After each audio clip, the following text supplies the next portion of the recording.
Adobe is a handmade early brick. It is not durable in humid climate, is still used today in some countries with dry climate.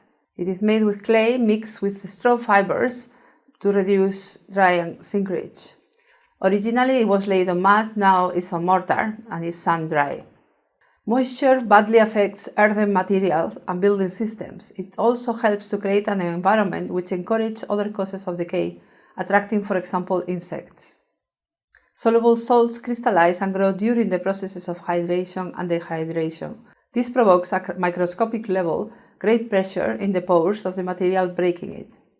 Salts also increase the moisture content of the earthen material, and thereafter its decay as well as that of other surrounding metals.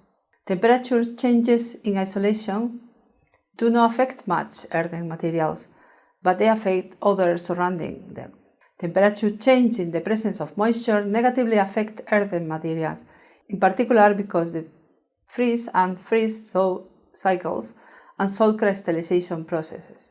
The mechanisms of deterioration are due to environmental decay from wind, abrasion, differential loading, displacement, deposition due to pollution.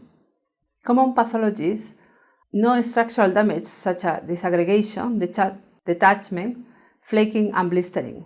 Structural damage is cracking, out of plane, settlement of walls and displacement.